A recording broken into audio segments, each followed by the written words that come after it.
I'm Derek. And I'm Noah. And you're listening to A Bite Of, where we take our current favorite pop culture obsession and we enjoy it one nibble at a time. One nibble. Today's nibble. Ooh, halfway through Loki. That's crazy. Yeah. Oh my God. I didn't realize that until this moment. Halfway, because we're still only getting 6 episodes for these series.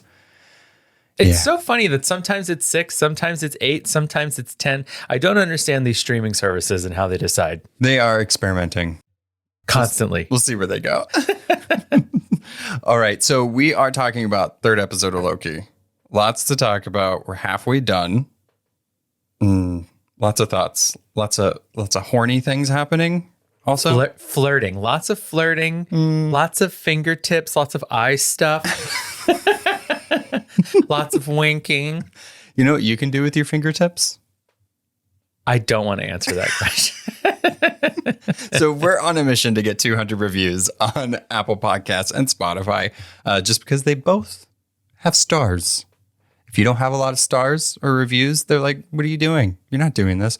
We've been doing this too long to not have 200 reviews. We've been doing this over 3 years. Yeah, and we always forget to ask for reviews and stuff, so we're hitting the ground running. We really want those reviews. So help us out. Throw some stars at us. Please do. Scroll down, do the stars, and, we'll love you. Yeah.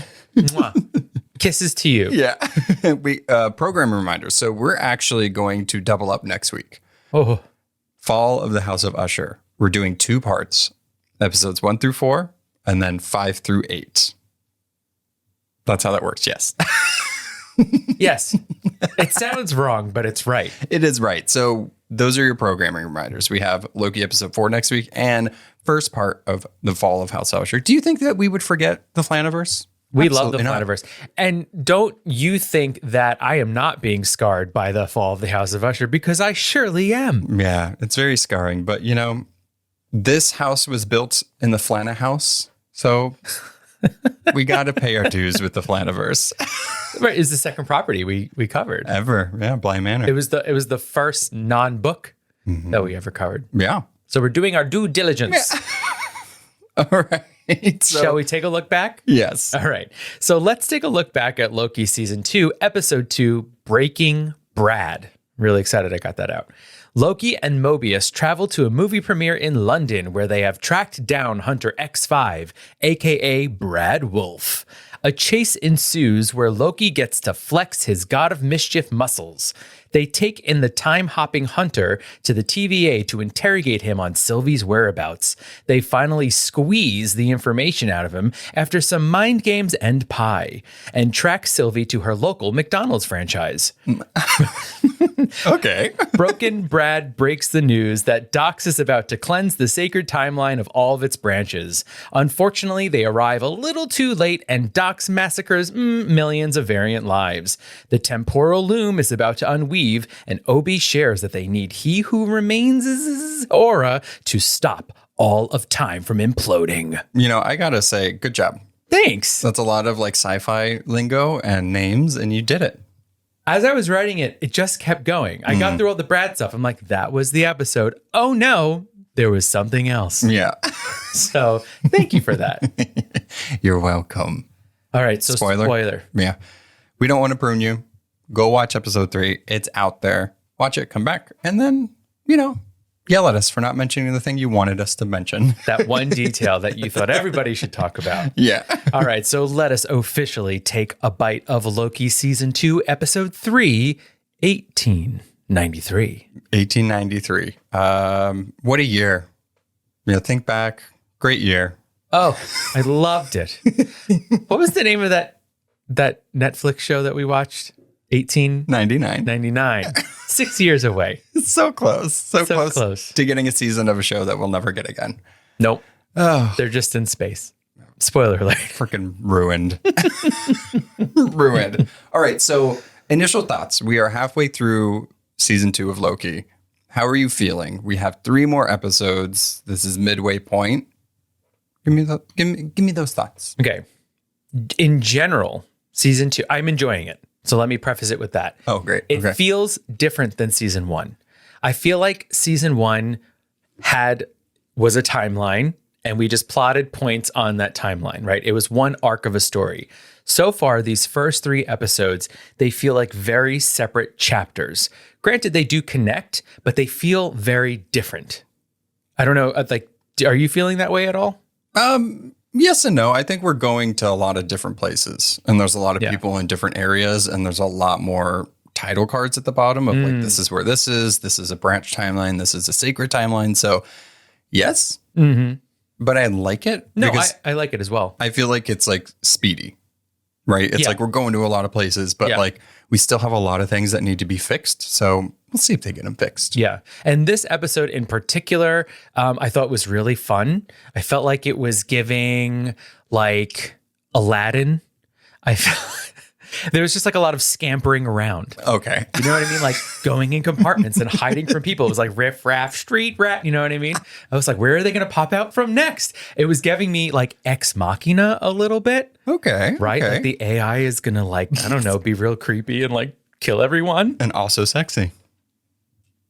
Very true.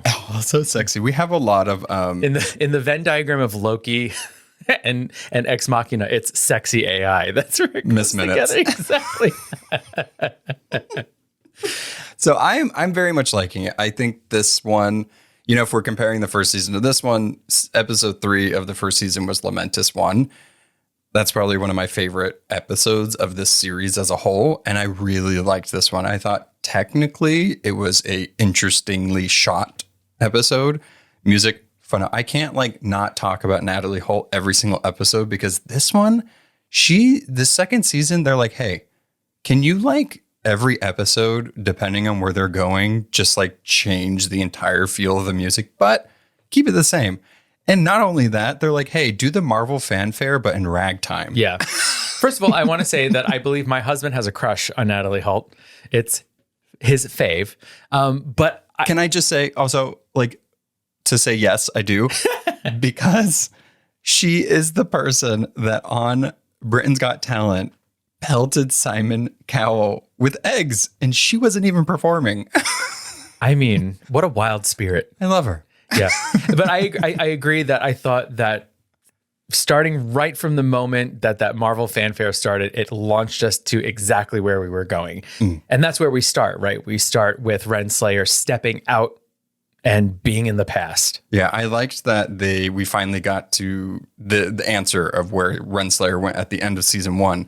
And she is tasked, Miss Minutes and her are tasked to bring a TVA official handbook to a very young Victor Timely. And at first it took a second watch to understand what was happening, because when she goes there, it's like 1860 something, I think 62. And then when she goes back into 1893, it's a branch timeline. So they changed the course of this little tiny Victor Timely's life and try to put him on a certain path. So I thought that was a really unique way to tell the story. And that essentially created a variant of Kang / He Who Remains. So I thought that was pretty clever. Yeah, it is very clever. And not to get too into the weeds too early on, it's like I'm branching. My timeline is branching. I feel like I have so many questions about Renslayer. I have so many questions why she is listening to Miss Minutes in this moment. What is it about this path that feels more right to her than what, say, Mobius is doing?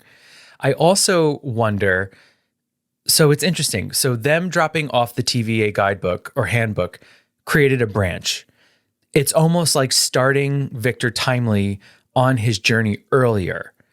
But on the sacred timeline, when does he actually do all these things? And how is it going to change it now that he knows it earlier? It's like, what is He Who Remains' plan of starting this when he was just a little boy?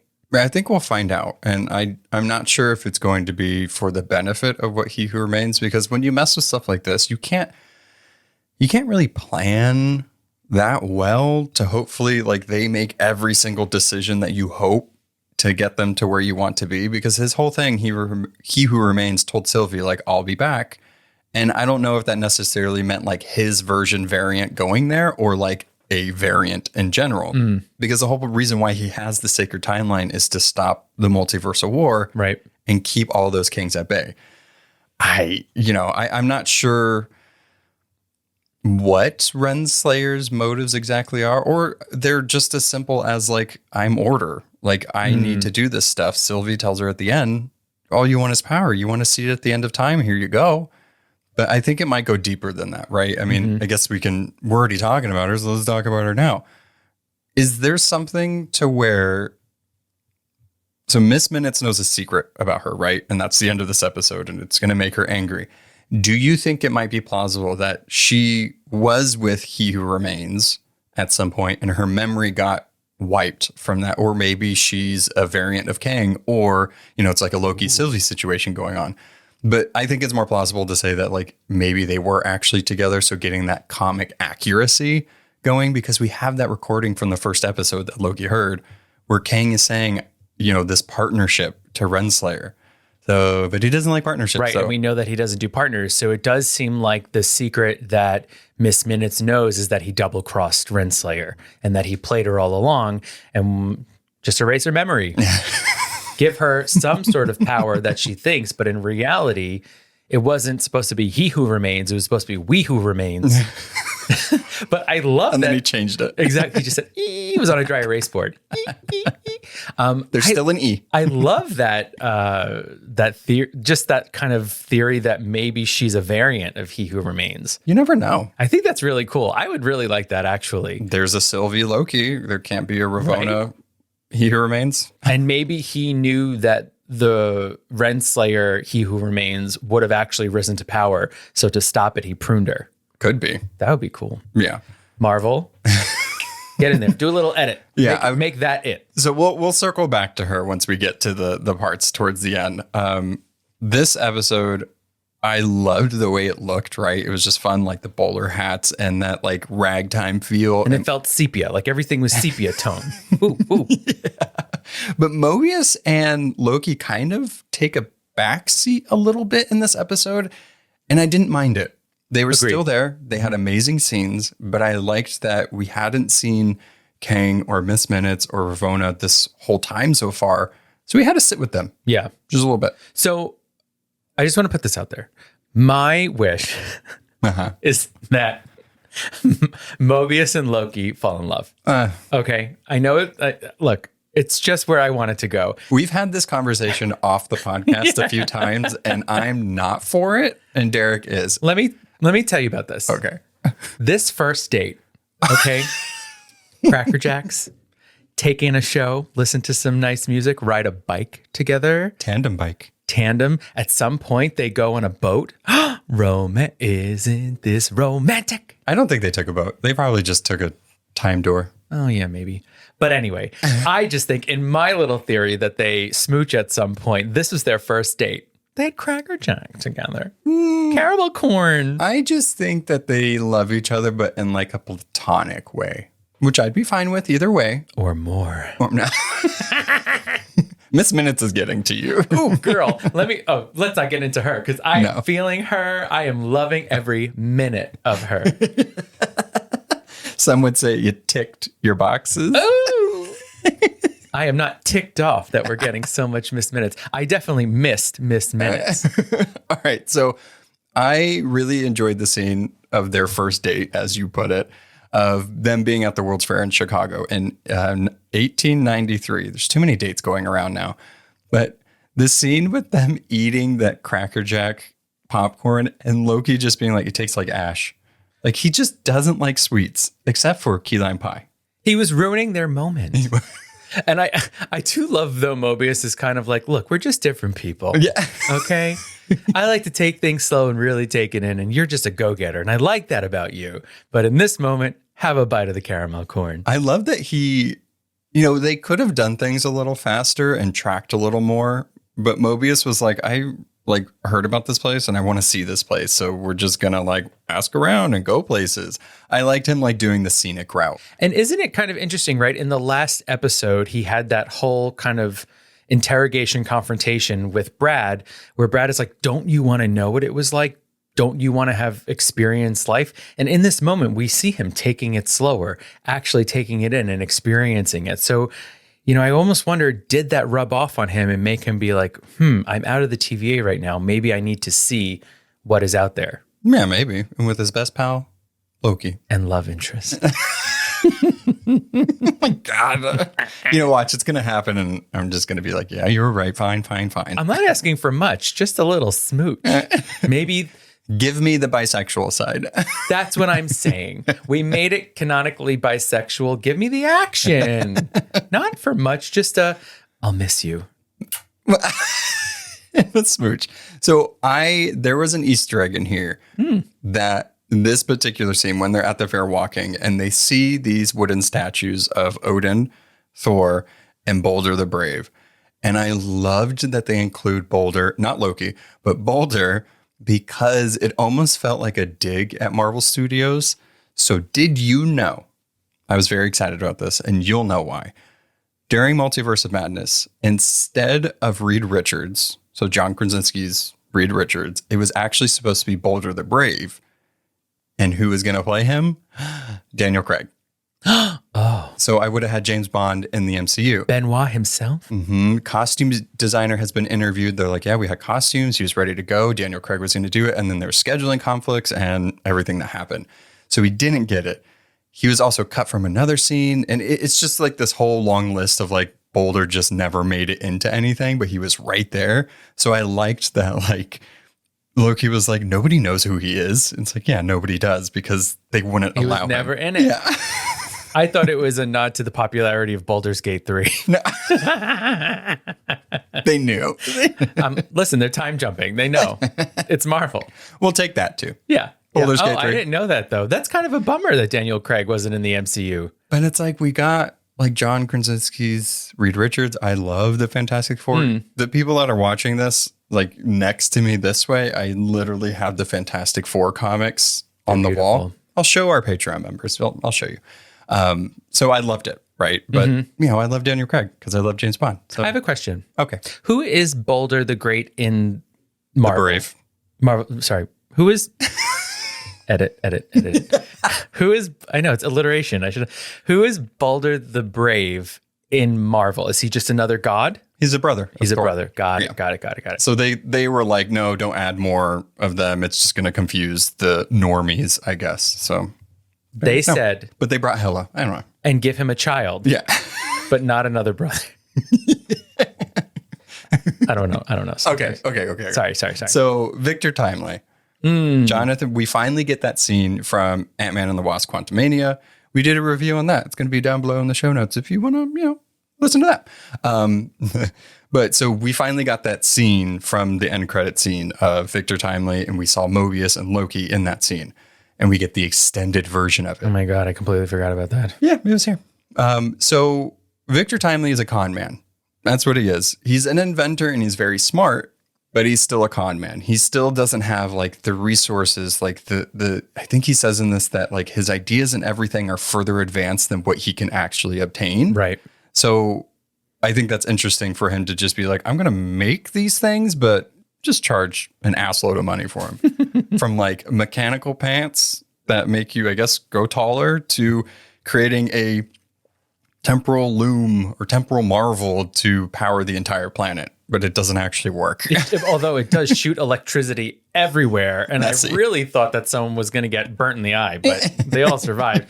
I loved the scene of the man confronting him about the pants, because when he comes to him, VT just starts lowering himself to be like, what do you mean? Yeah. You actually are taller. That I want to say. So Jonathan Majors, I think I actually like this performance more than I liked his Kang the Conqueror performance in Ant-Man and the Wasp. I thought it was good, but this one, there's just something about his performance here where like, it's those little things that he does, or like his tempo of speech and how he presents himself, and how when he was on stage, he was just so like charismatic and acting like an inventor. But then when he has those quiet moments with Ravonna, he's very sweet and kind of, I'm taking this all in and experiencing it. I really liked his performance. It's like the showman versus the regular man, and he has to put it on to sell it, and then who he actually is behind the scenes.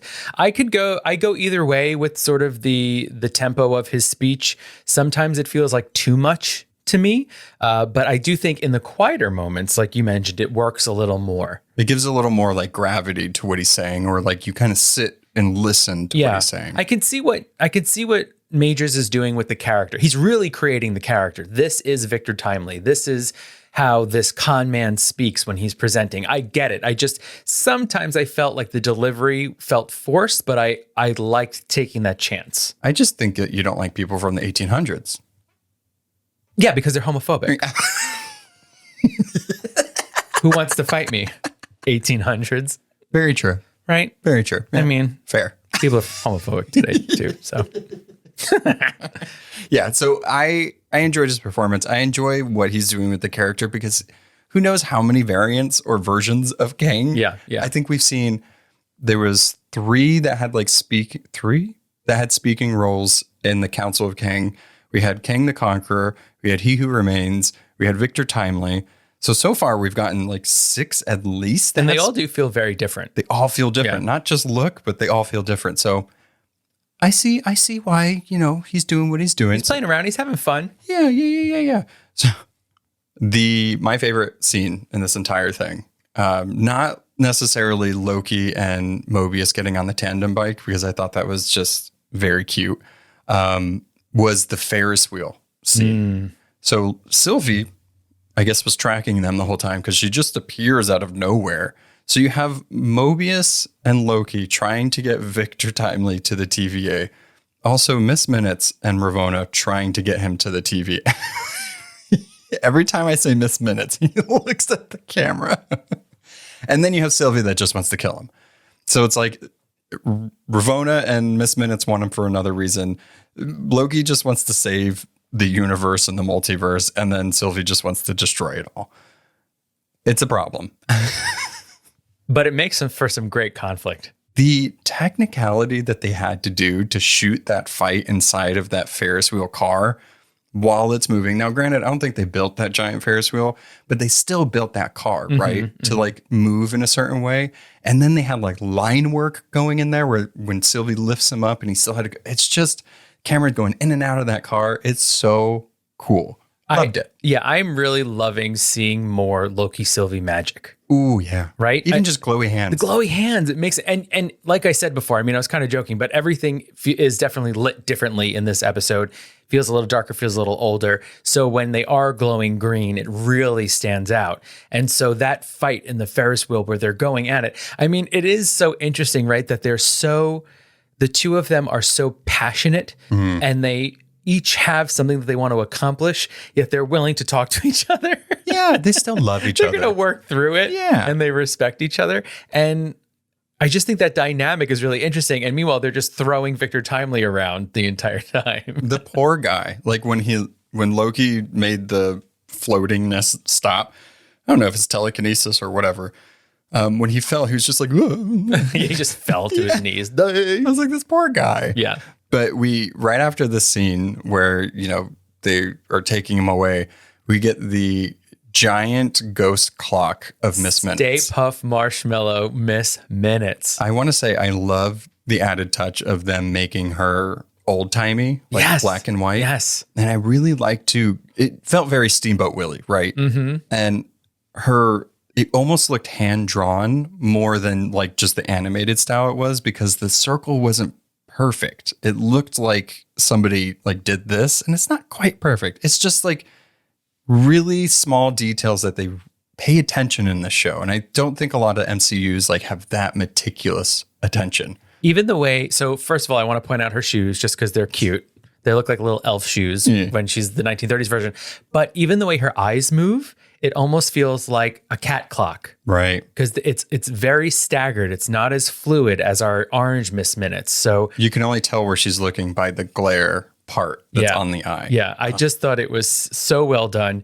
And this Miss Minutes character is becoming something really, really interesting, because it is that very much that fear of when the AI knows too much, and like now. Exactly. It's like they're going to take over because they know everything about us. They have all the information, and she can kind of manipulate things. So, she's much more than just a computer program. Yeah, so I think the biggest part of this episode, right, is where we're kind of hinting at. We touched on the beginning, but let's get to like the boat and beyond.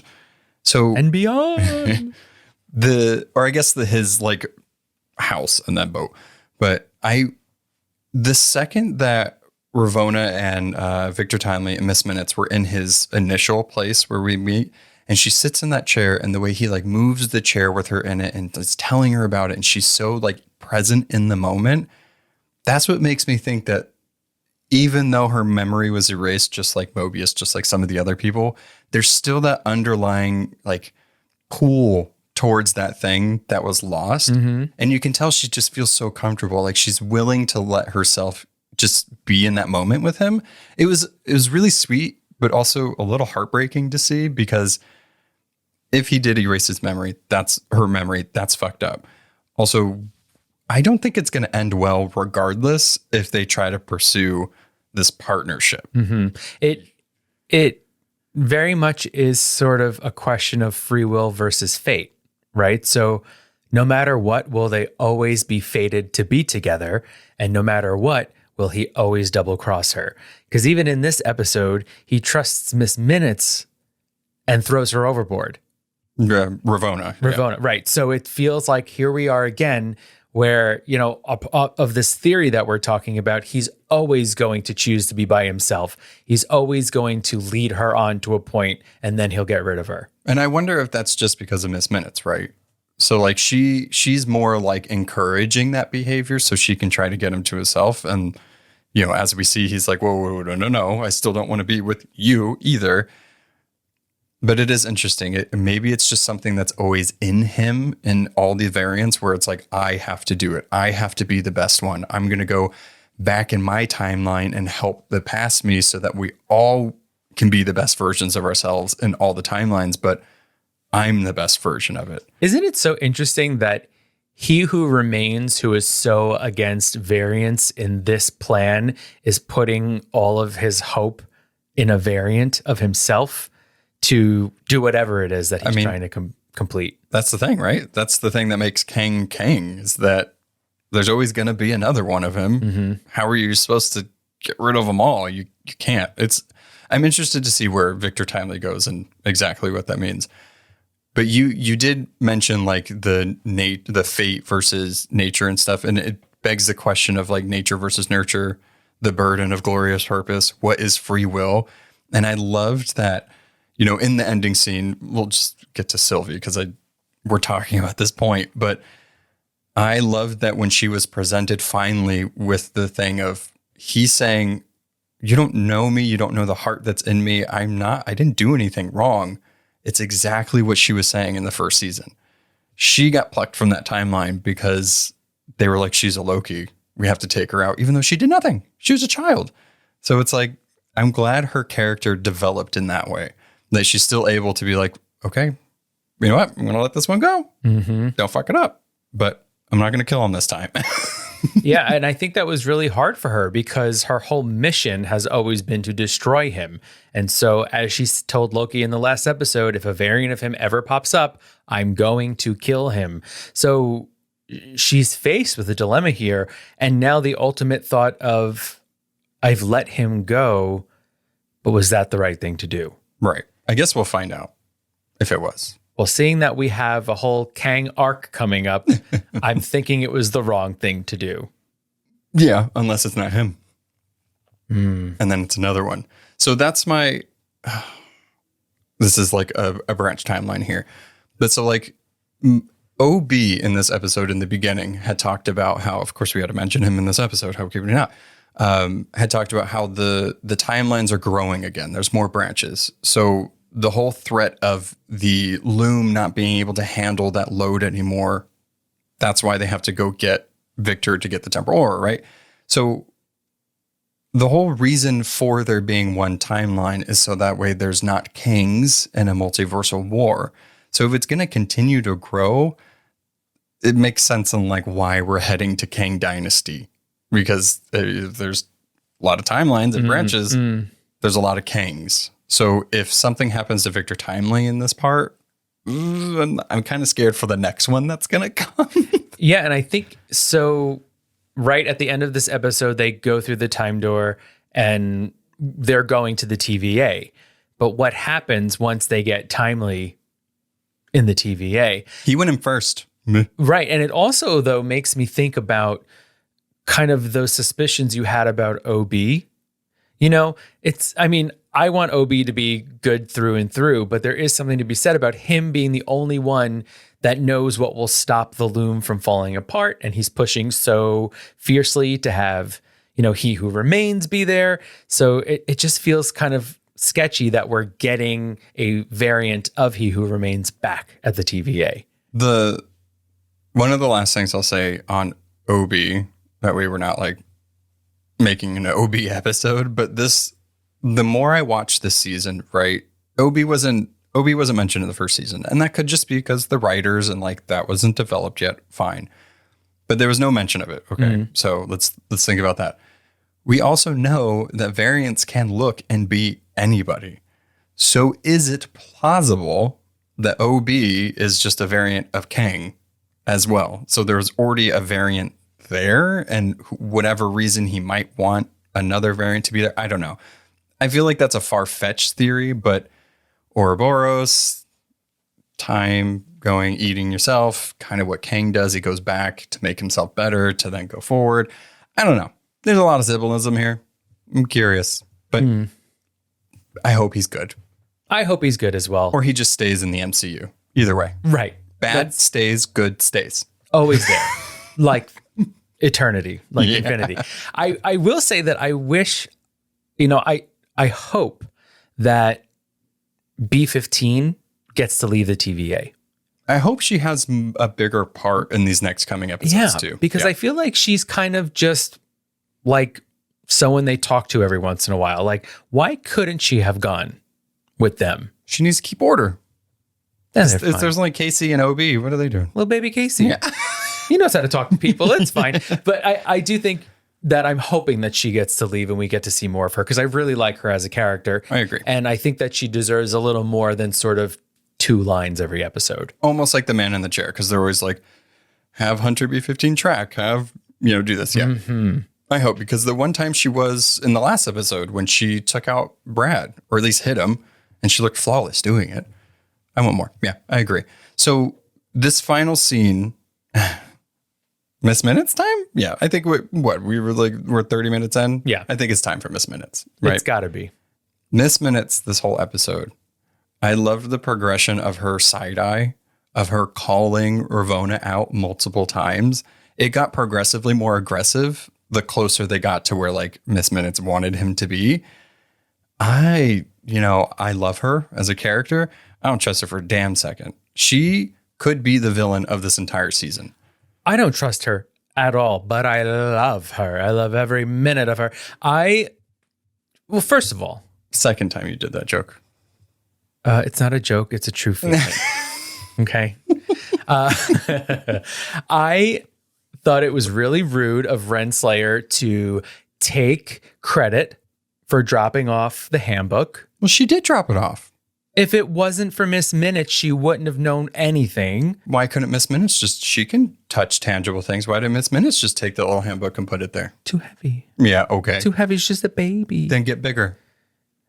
Look, Don't defend her. I'm not fighting with you. I'm just saying that she deserves a little more respect, and they really made her feel like a third wheel, and she didn't deserve that. Renslayer?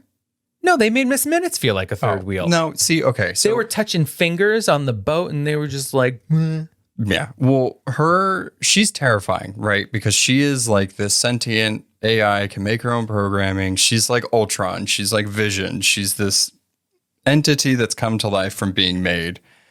All she wants is a body. She just wants a body, and she wants her boo, Victor Timely, or Kang, or He Who Remains, or one of them. She'll take any of them at this point, I think. She does not care. She's terrifying for getting on that mannequin's face, and for just her saying, like, I could have been your girl. She said, don't you want to give me a body, baby? She said, I'm going to go from black and white to red all over. She blushed. She blushed. I do think that she is an entity to be feared, right? Because she does know everything. She doesn't like necessarily, I mean, granted she's a computer, but I feel like she doesn't have that memory to be wiped. She knows everything. And I think that she can kind of, with the flick of one of her hands, kind of shut down things if she wants to. So I agree. She is someone to be feared, but now she is with Renslayer again, and they both have chips on their shoulder. Yeah, I still, I think Renslayer, I feel like she's going to turn, right? Because there was a couple times in this episode where Mobius was like, come with us and help us fix this thing. Fix this thing that you're saying that you did thanklessly for eons. Like, help us do this thing. And she's like, no. So I feel like there's hinting that like it's in her head that she's going to have to go back. I don't trust that Miss Minutes is going to be like cool with her, especially after that, because she's the one that ditched her in the first place. That's not going to happen. Oh, yeah. And she's already like, everybody is just a pawn in Miss Minutes' chess game that she loves so much. So she knows to give Renslayer this secret to fire her up to then get what she ultimately wants, which I'm curious, though, what does Miss Minutes want now? Body. Like, I think that's like her main thing, right? Because she can do anything and be anybody. It's just like Ultron. Ultron wanted like the perfect body. He wanted the perfect world. Vision got a body. He wanted to have that perfect life. And I think Miss Minutes is now at that point. She's lived longer than those two. I think she wants a body. So what does that actually mean? I'm scared to know what that means, but I think it's kind of fun to entertain the thought of like, can she possibly be the villain for one of the Avengers movies coming up? Like, imagine if Miss Minutes is the big bad for Avengers Secret Wars. Secret is your time is up. It would like almost make sense, because if they're doing Secret Wars of like this multiversal war, right? Who could bring in all of those variants of all of our heroes or whatever it is? Miss Minutes, because I don't know who would likely do it. 'Cause she's like, I don't get a body. I'm going to destroy everything. But yeah, I would love that. The more Miss Minutes, the happier I am. I also think that there's a missed opportunity to do something with zombie He Who Remains that's sitting in that chair. So the final moments of this episode, Mobius looking back at Renslayer when he leaves them with Sylvie, it was kind of sad because they have a connection, even though Ravonna's like hot for Kang and his variants. I, again, have to applaud Sylvie for not killing the person that ruined her life.